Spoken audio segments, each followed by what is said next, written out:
남편이 세상을 떠난 후 나미코의 집은 늘 조용했다. 그날 밤 오랜만에 초인종 소리가 울렸다. 시계를 보니 밤 10시가 넘은 시간이었고 현관 앞에는 남편의 직장 상사였던 모리모토 과장이 서 있었다. 늦은 시간에 죄송합니다. 오늘따라 후지카와 씨 생각이 많이 나서 잠시 분향을 하고 싶었습니다. 나미코는 잠시 망설였지만 고개를 끄덕였다. 거실 안은 따뜻한 조명 아래 조용하고 향 냄새가 은은히 퍼지고 있었다. 나미코는 모리모토를 불단으로 안내한 뒤 주방에서 조용히 위스키를 꺼내고 작은 안주를 준비했다. 그가 애주가였다는 것을 기억하고 있었던 것이다. 탁자 위에 2잔의 잔이 놓였다. 모리모토는 조용히 잔을 들며 말했다. 혼자 마시는 술은 더 쓰네요. 나미코는 가볍게 웃으며 잔을 들었다. 그녀의 손끝이 잔을 스치는 순간 작은 떨림이 전해졌다.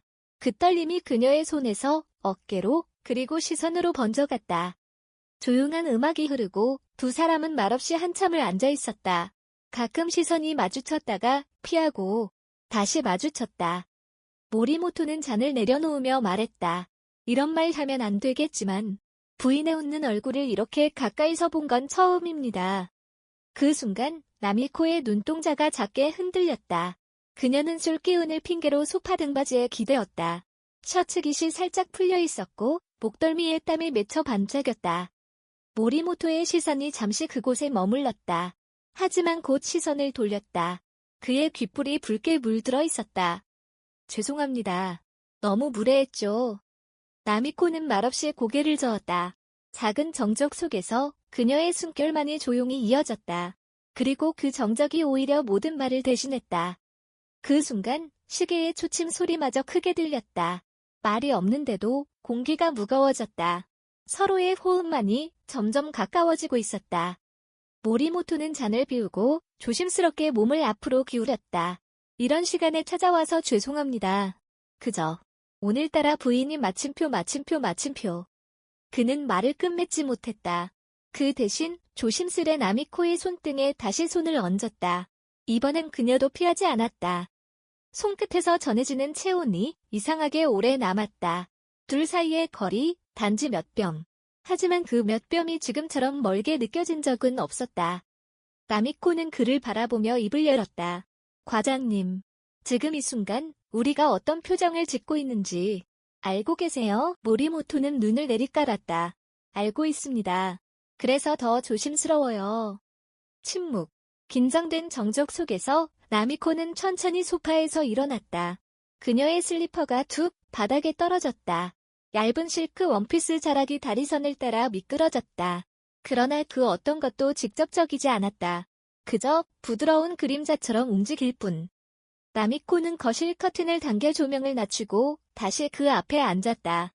빛이 어두워지자 숨결은 더 선명해졌다. 우린 지금 서로에게 위험하단 걸 아시죠? 모리모토는 고개를 끄덕이며 한 손으로 이마를 짚었다. 그렇기에 더 이상한 거죠. 왜 이 순간이 싫지 않을까요? 나미코는 조용히 눈을 감았다. 그녀의 속눈썹이 떨렸다. 그리고 눈을 뜨자듯이 그 눈빛은 이전과 달랐다. 빛은 낮아졌고 방 안은 조용했다.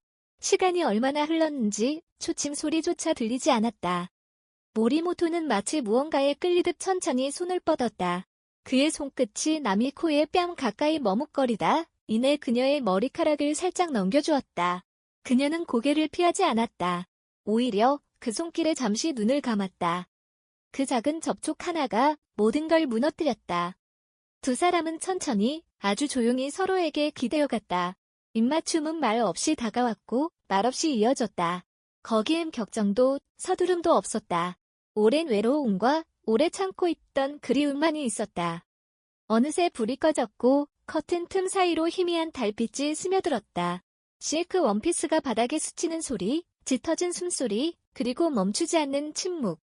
방 안은 따뜻했고 그들의 그림자가 소파 위에서 천천히 엇갈렸다. 다음 날 아침, 나미코는 커튼을 젖혔다. 따스한 아침 햇살이 방 안으로 밀려들었다. 그녀는 조용히 커피를 내렸다. 탁자 너머로 아직 잠든 모리모토의 옆모습이 보였다. 한 손에 머리를 괸 채 그는 마치 오래된 짐을 내려놓은 사람처럼 편안한 얼굴이었다. 나미코는 창밖을 바라보며 생각했다. 지금 이 순간 후회는 없다. 그녀의 손끝이 아직도 어딘가 따뜻했다. 아침 햇살이 거실 바닥을 천천히 덮고 있었다. 나미코는 커피 잔을 2개 놓고 조용히 숨을 내쉬었다. 모리모토는 마침내 눈을 떴다. 그는 순간 낯선 천장을 바라보다 나미코의 눈동자와 마주쳤다. 마침표 아침입니다. 그녀는 조용히 고개를 끄덕였다. 좋은 아침이에요. 커피 식기 전에 드세요. 그는 잔을 들었지만 곧 다시 내려놓았다. 어젯밤 미안합니다. 그런 뜻은 아니었어요. 나미코는 가볍게 미소 지었다. 괜찮아요.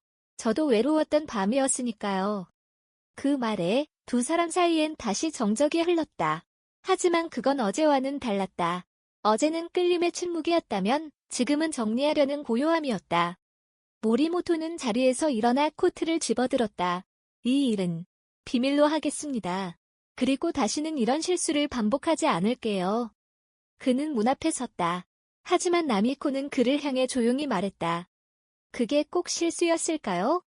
그 말에 그는 고개를 돌리지 않은 채 멈칫했다. 하지만 결국 아무 대답 없이 문을 열고 나갔다. 몇 주 후, 요츠야 거리, 퇴근 무렵, 비가 내리고 있었다. 나미코는 꽃다발을 정리하다 창밖을 힐끗 바라보았다. 그 순간 우산을 들고 있는 모리모토의 모습이 비에 젖은 유리창 너머로 보였다. 그녀는 아무 말 없이 문을 열고 나갔다. 둘은 마주보고 섰지만 인사는 없었다. 지나가던 길입니다. 그가 말했다. 그냥 혹시 창밖에 불이 켜져 있을까 해서. 나미코는 우산을 받쳐 들고 말했다. 지금 퇴근하세요? 네. 그리고 아마 한동안 출장 갈 것 같아요. 오사카로. 그녀는 작게 고개를 끄덕였다. 비는 점점 굵어지고 두 사람은 한 우산 아래 서 있었다. 그녀가 말했다. 우리 아무 일도 없었던 척 할 수 있을까요? 그는 잠시 그녀를 바라보다 대답했다. 그건 너무 어려운 일 같습니다. 둘은 조용히 웃었다. 그리고 아무런 약속도 작별 인사도 없이 다시 각자의 길로 걸어갔다. 다음 계절 봄.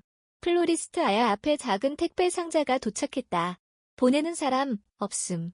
하지만 나미코는 곧 알아차렸다. 상자 안엔 잘 마른 라벤더 한 다발과 함께 작은 메모가 들어있었다. 당신을 떠올리게 하는 향입니다. 대시 오사카에서. 나미코는 조용히 그 향기를 맡았다. 그리고 처음으로 혼자 웃었다.